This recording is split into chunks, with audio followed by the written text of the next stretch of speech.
स्वागत है आपका ओम कक्षा पुंडरी के यूट्यूब चैनल में। इस वीडियो में हम 10वीं कक्षा की जो समांतर श्रेणी की एक्सरसाइज है 5.1 उसको डिस्कस करेंगे। और उससे पहले समांतर श्रेणी पे थोड़ी चर्चा करेंगे कि समांतर श्रेणी होती क्या है, जिसको अंग्रेजी में जो है वो अर्थमेटिक प्रोग्रेशन बोलते हैं। अर्थमेटिक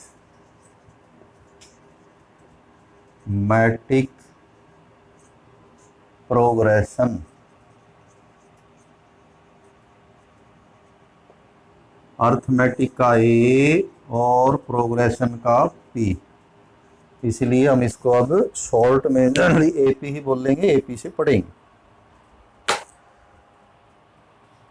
समांतर श्रेणी होगी क्या? तो बड़े सिंपल भाषा में आप कहीं किसी संख्या से शुरू करें, मान लिया 2 से शुरू करें, और उसमें एक निश्चित संख्या जोड़ते या घटाते चले जाएंगे, या जोड़ना है या घटाना।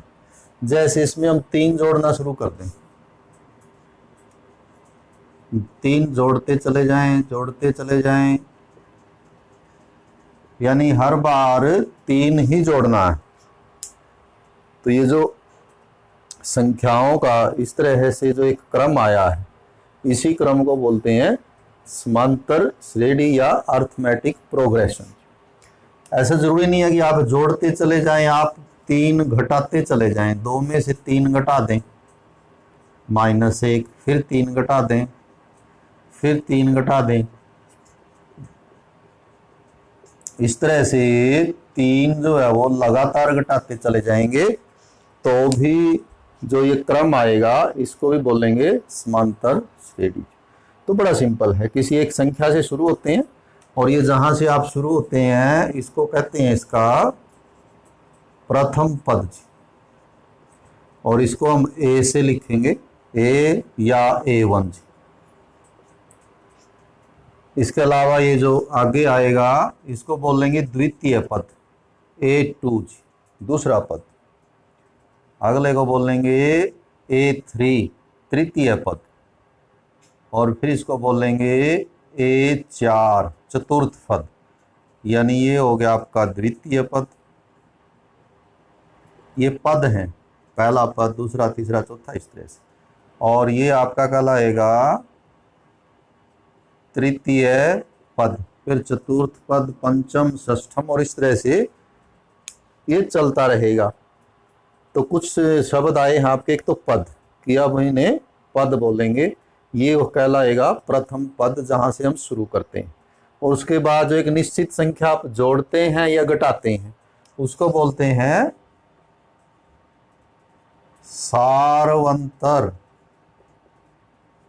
अंग्रेजी में कहेंगे कॉमन डिफरेंस। और इसीलिए डिफरेंस के डी से इसको लिखेंगे, जो डिफरेंस का डी है उसी से हम इसको संकेत बनाएंगे, इसका डी। तो आपको पूछ सकता है कोई कि क्या ये समांतर श्रेणी है? तो समांतर श्रेणी की क्या परिभाषा है कि जो पद हैं उनका जो अंतर है वो समान होना चाहिए।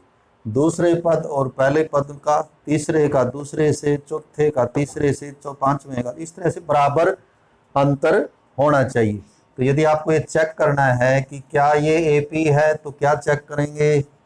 दूसरे पद में से पहला पद घटा के देखें, दूसरा 5 है, पहला 2 है, तो 3 आ जाएगा।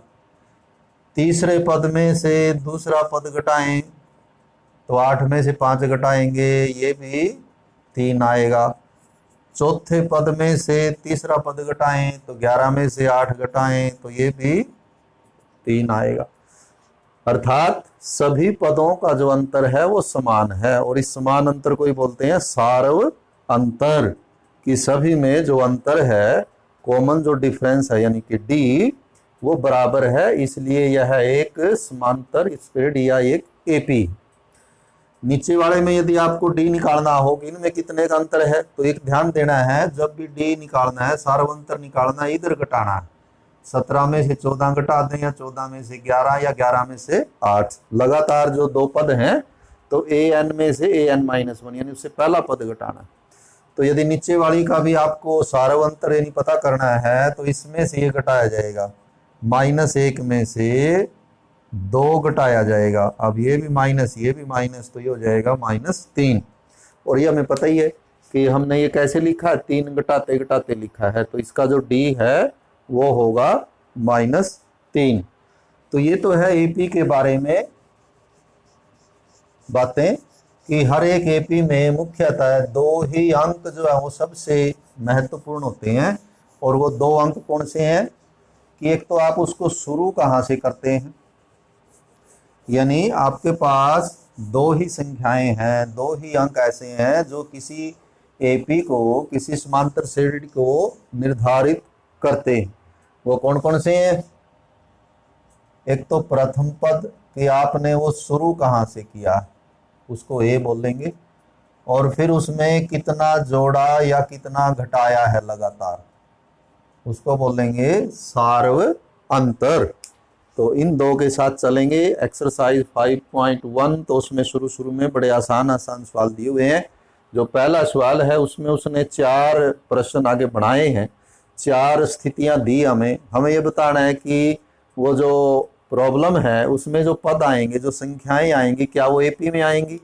जैसे पहले का पहला भाग है कि टैक्सी का किराया किसी शहर, नगर या गांव में किस तरह से लेते हैं टैक्सी वाले कि प्रथम किलोमीटर के 15 रुपये, यानी 1 किलोमीटर तक के 15 रुपये वो लेने ही लेने। उसके बाद यदि कोई 1 किलोमीटर से ज़्यादा जाता है तो हर किलोमीटर के 8 रुपये वो लेगा। तो ये जो किराया है टैक्सी का, क्या यह एक एपी है? तो आप कैसे जांचेंगे क्या यह एपी है? तो लिखें, यदि कोई 1 किलोमीटर जाता है तो कितना किराया देगा? तो 1 किलोमीटर का किराया देगा वो 15 रुपये। यदि कोई 2 किलोमीटर जाएगा तो कितना किराया देगा? तो जो अगली किलोमीटर है उसके 8 रुपये लगेंगे, 23 रुपये। यदि कोई 3 किलोमीटर जाएगा तो कितना किराया देगा कि 1 किलोमीटर के और लग जाएंगे 8 रुपये, 31। और इस प्रकार यदि कोई 4 किलोमीटर जाएगा तो कितना किराया लगेगा? अगले किलोमीटर के 8 रुपये और ये क्या है? सभी का सारवंतर बराबर है। 15 और 8 23 और 8 31 और 8 यानी कि 8 8 जुड़ते चले जाएंगे। तो हमारा क्या उत्तर होगा कि जो किराया है वो क्या होगा? यह एक एपी होगी। किराया जो है वो किलोमीटर वाइज वो एक एपी बनाएगा। इसी तरह दूसरा है, क्या कहता है वो, ये एक सिलेंडर है, सिलेंडर में हवा भरी हुई है, इसमें से पंप द्वारा हवा निकालते हैं। हर बार 1/4 भाग बाहर निकल जाता है, 1/4 हर बार। तो उसमें जो शेष हवा है, शेष हवा की मात्रा, क्या वो भी एक एपी बनेगी? तो आरंभ में हवा तो कितनी है? माना या मान लेते हैं आप, माना आरंभ में जो सिलेंडर में हवा है वो कितनी भी मान लें आप, ए है। तो प्रथम बार में निकली हवा, कितनी हवा निकाल जाएगी इसमें से? चौथा भाग, इसका चौथा भाग यानी A/4। तो शेष कितनी बचेगी उसके अंदर? तो ए में से A/4 घटा दें आप, 4 लघुत्तम लेके इसके बटा 1 करके 4A - 1A, तो ये हो जाएगा 3/4। यानी शुरुआत का जो पद है जहां से हमने शुरू किया ए, और दूसरा पद आया 3A/4। एक तीसरा और लेते हैं। तो अब दूसरी बार जब पंप करेंगे तो दूसरी बार में कितनी हवा निकलेगी? दूसरी बार में निकली हवा तो वो कितनी हो जाएगी? चौथा हिस्सा। कितनी बची हुई है? बची हुई है उसमें 3A/4, इसका चौथा हिस्सा और निकल जाएगी, तो 3A/16। तो शेष हवा कितनी रह जाएगी उसमें? पहले कितनी बची हुई थी, 3a/4 बची हुई थी, उसमें से 3a/16 और निकाल दी गई, तो 16 लघुत्तम ले लेंगे, 4 तिये 12, 3 तिया 9a और ये 3a, तो ये 12a/16। 4 पे आप इसको काट भी सकते हैं, 4 तिये 12, 4 चौके 16, उतना ही क्यों रहा जी, ये 3a/4 तो पहले ही है, तो इसमें से 3a/16 हमने निकाल दी, 3a/4 माइनस 3a/16, तो 4 तिये 12, 12a, तो ये 9a बचेगा, तो 9a/16। अब इन क्या ये एपी में है, एपी में कब आएंगी शेष मात्रा, जब इनका अंतर बराबर हो। इन दोनों का कितना अंतर है आप चेक कर सकते हैं। पहले दोनों का अंतर 3a/4 माइनस एज, दूसरे पद में से पहला पद घटाना होता है, तो ये 4 लघुत्तम आ जाएगा, तो ये 3a माइनस 4a, यानी ये तो आएगा -a/4। और तीसरे पद में से यदि दूसरा पद घटाएं तो 9a/16 में से 3a/4 घटाएं जी, तो 16 लघुत्तम आ जाएगा, 9a, 4 चौके 16, 4 तिया 12a, तो 9 में से 12 गए -3a/16। तो कैसे अंतर आ रहे हैं हमारे, ये अलग अंतर है, ये अलग अंतर है, तो क्या लिखेंगे कि यह एपी नहीं बनेगी, तो ये जो हवा वाली है इसमें एपी नहीं होगी। तो ये 2 भाग थे। तीसरा भाग है कि एक कुआं खुदवाना है, कुआं, और कुएं में खुदवाने का जो रेट है 1 मीटर का है 150 रुपये। शुरू में जो 1 मीटर खुदवाना है यदि किसी को, तो 150 रुपये, 150 रुपये लगेंगे, और उसके बाद हर मीटर के 50-50 रुपये लगते चले जाएंगे, जितना भी गहरा खुदवाना हो तो हर मीटर के 50 रुपये। तो ये जो कुआं खुदवाने की लागत है, क्या ये एपी बनाएगी, तो जैसे पहला सवाल हमने किया था इसी तरह इसको करेंगे कि यदि कुआं 1 मीटर खुदवाना है तो कितना किराया लागत होगी, तो पहले मीटर का है 150 रुपये, तो यदि कोई 2 मीटर कुआं खुदवाए तो 150 मीटर, तो पहला के 1 मीटर और फिर हर मीटर का 50, तो फिर लग जाएंगे आपके 200 रुपये, 200 रुपये। यदि कोई 3 मीटर खुदवाएगा तो 50 और लग जाएंगे, यानी कि 250 रुपये, और इस तरह से लगेंगे। क्या यह एक एपी है, देखें 150, 200, 250, 50-50 रुपये बढ़ते जा रहे हैं, तो सारवंतर समान है। पदों का आप और अच्छी तरह लिखना चाहें तो ऐसे लिख सकते हैं, पदों का सारवंतर समान है, अतः यह एक एपी होगी, तो यह एक एपी बनेगी। चौथा भाग है, इसमें 10,000 रुपये चक्रवृद्धि ब्याज पे दिए जाएं और 8% वार्षिक जो है वो चक्रवृद्धि ब्याज की दर हो, तो हर वर्ष के अंत में जो जमा पूंजी होगी किसी के खाते में, क्या वो एक एपी में आएगी। तो प्रथम वर्ष कितनी पूंजी है, प्रथम वर्ष जमा पूंजी, तो वो शुरुआत की है 10,000 रुपये से। 1 वर्ष के बाद जब दूसरा वर्ष शुरू होगा तो कितनी जमा पूंजी हो जाएगी, तो पहले वर्ष का ब्याज लग जाएगा, पहले वर्ष का ब्याज, और ब्याज होता है मूलधन गुणा दर, दर है 8/100, समय 1 साल, तो ये आपका आ जाएगा 800 रुपये ब्याज हो जाएगा जी। तो 1 साल बाद यानी कि दूसरे वर्ष जमा पूंजी कितनी हुई, दूसरे वर्ष जमा पूंजी, तो 10,000 तो पहले वर्ष थे और 800 रुपये ब्याज, ये हो गया 10,800 रुपये। तो ये पद है, ये पहला पद है जहां से शुरू किया, ये दूसरे साल ये दूसरा पद है। अभी हम तीसरा भी निकालेंगे, वो कैसे निकालेंगे, अब पहले दूसरे साल कितना ब्याज लगेगा, दूसरे वर्ष का ब्याज, तो मूलधन हो गया 10,800, दर वही रहेगी 8%, समय 1 साल बटे 100, तो 20 से 20 काटोगे तो ये 864 रुपये आ जाएगा। तो तीसरे वर्ष जमा पूंजी कितनी हुई? तीसरे वर्ष जमा पूंजी तो 10,800 और ये 864, ये तो ये 11,664 रुपये। तो क्या इनमें अंतर बराबर है? इन दोनों में तो है 800 का अंतर, लेकिन इन दोनों में है 864 का अंतर। तो आप ऐसे ये भी ना करें, इससे भी कर सकते हैं। तो क्या लिखेंगे हम कि सारा जो अंतर है वो समान नहीं है, इसलिए यह एक एपी नहीं होगी, यानी जो जमा पूंजी है वो एपी में नहीं होगी इस सवाल में। तो चौथा पार्ट था। तो ये तो इसने शुरू में थोड़ा सा आप लोगों को सिर्फ ये एक क्लियर करने के लिए कि एपी का अर्थ क्या होता है, समांतर श्रेणी का अर्थ क्या होता है, कि यह संख्याओं का एक ऐसा क्रम होता है जो आपस में समान दूरी पे होते हैं, यानी उनमें सभी में बराबर बराबर का अंतर होता है। तो ये जांचने के लिए, ये परखने के लिए, इसके अभ्यास के लिए 4 सवाल दिए थे। अब जो मुख्य बात है वो अब शुरू होगी इस चैप्टर की।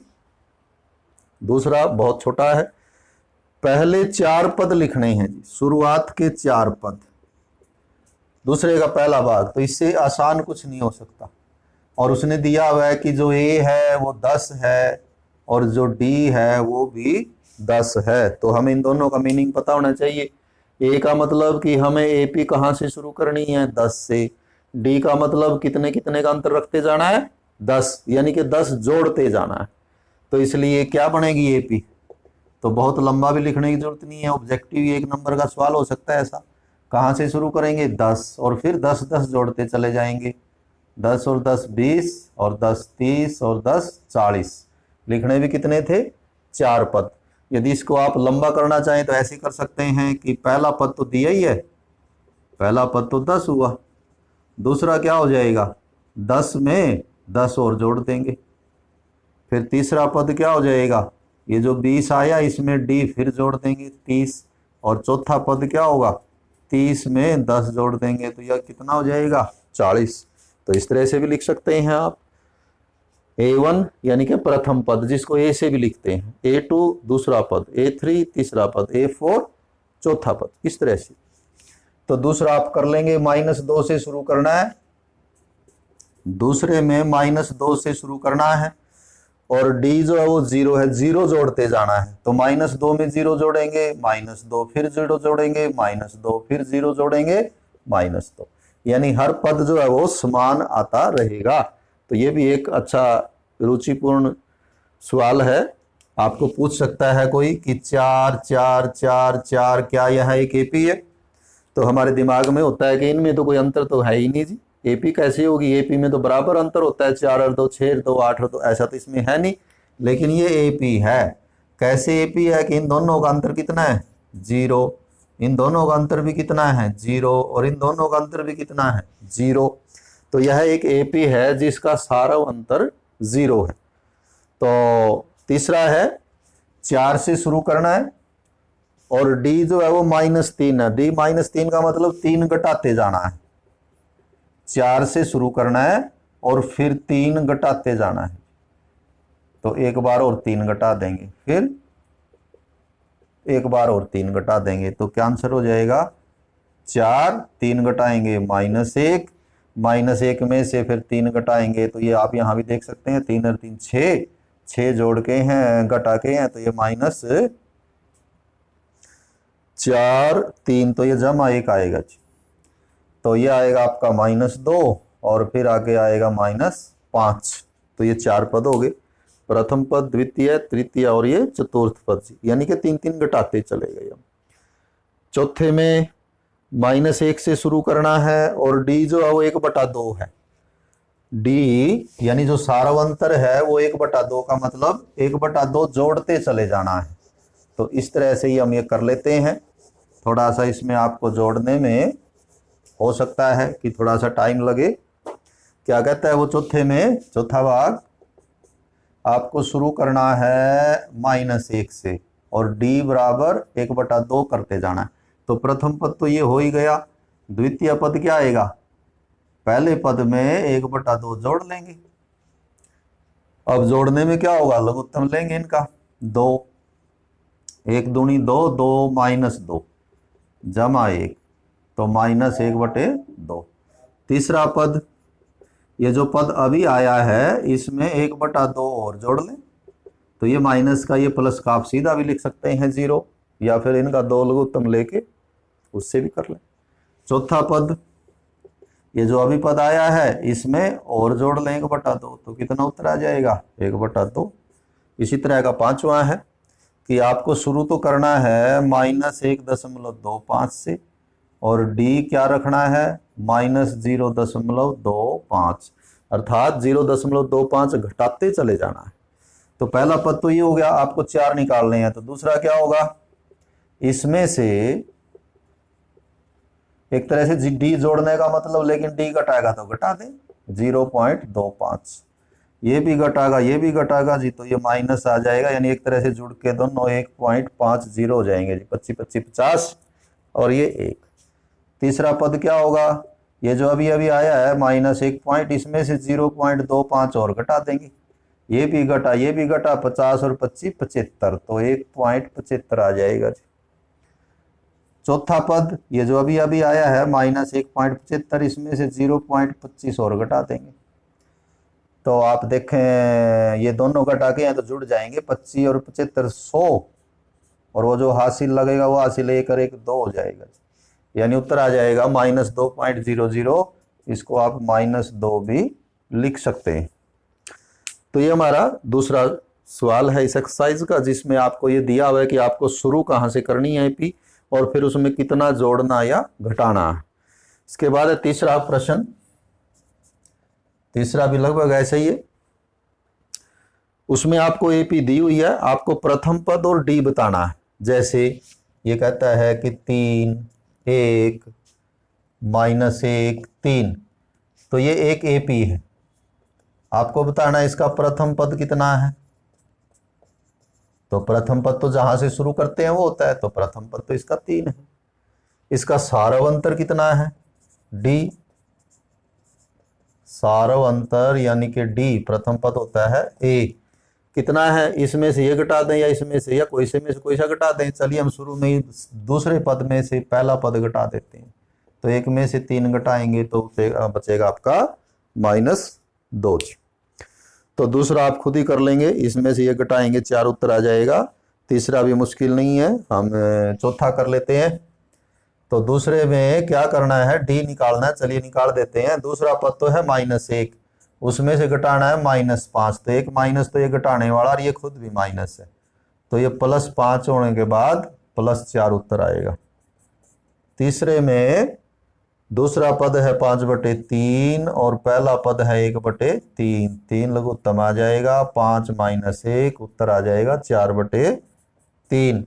और चौथा है, दूसरा पद है 1.7 और इसमें से घटा देंगे 0.6 जी, तो 7 में से 6 गया 1 और 1 में से 0 गया 1, तो ये आ जाएगा डी इसका जी, चौथे।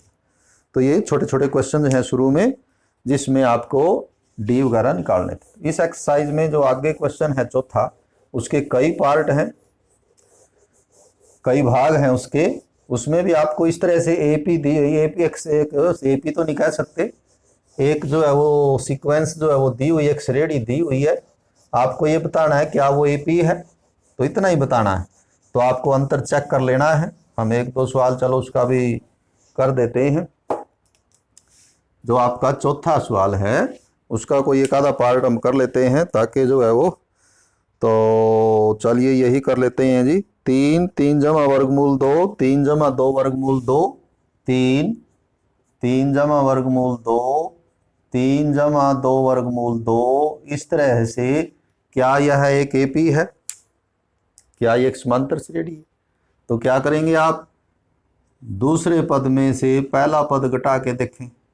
दूसरा पद है 3 जमा वर्गमूल 2 और इसमें से पहला पद घटाएं 3, 3 कट जाएगा तो आ जाएगा वर्गमूल 2। तो इनका अंतर है वर्गमूल 2। इनका अंतर कितना है? a3 minus a2। तीसरे पद में से दूसरा पद घटाएं। तीसरा पद है 3 जमा 2 वर्गमूल 2 और इसमें से घटाएं दूसरा पद 3 जमा वर्गमूल 2। तो कितना होगा? 3 जमा 2 वर्गमूल 2 माइनस 3 और ये भी यहाँ माइनस हो जाएगा। तो 3 से 3 कैंसल। 2 वर्गमूल 2 में से वर्गमूल 2 कैसे घटाया जाएगा? देखिए, एक तो सामान्य बात है, एक वैसे अंदाजा लगाने वाली है कि ये तो वर्गमूल 2 कितने हैं? 2 और ये वर्गमूल 2 है 1। ये जोड़ के हैं, ये घटा के हैं, तो एक जोड़ का बचेगा। तो यानी कि उत्तर आएगा वर्गमूल 2। लेकिन ऐसे नहीं बात मान ले कई बार हमें समझ में आए, तो हमारे पास क्या क्या बच गया? 2 वर्गमूल 2 माइनस वर्गमूल 2। तो इनमें से वर्गमूल 2 हम कॉमन ले लेते हैं दोनों में से।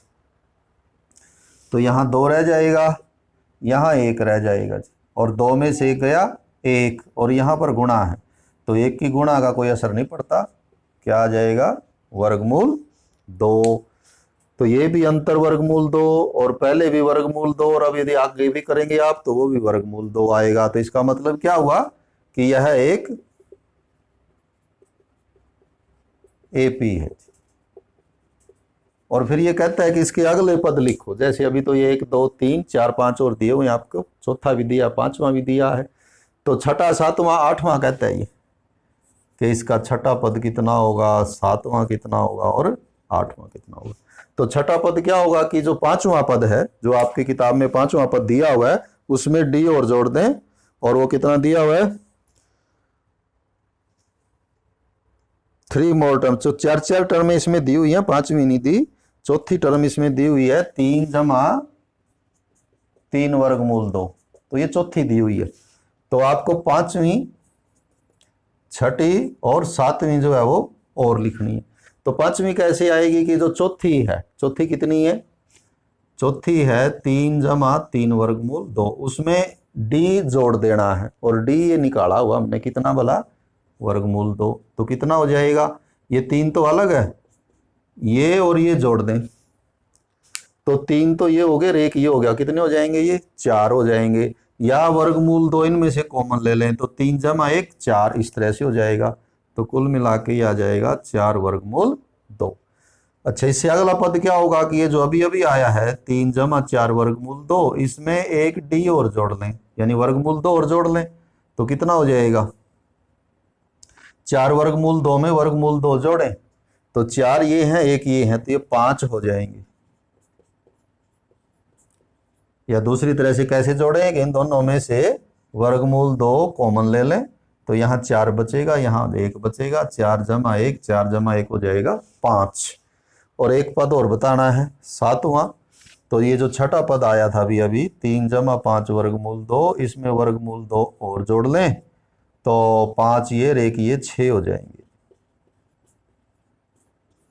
तो ये जो चौथा प्रश्न है उसमें इस तरह के सवाल आपको दिए हुए हैं, तो वो आप बड़े आराम से उसमें कर सकते हैं। तो उम्मीद है कि आपने इसको फॉलो किया होगा।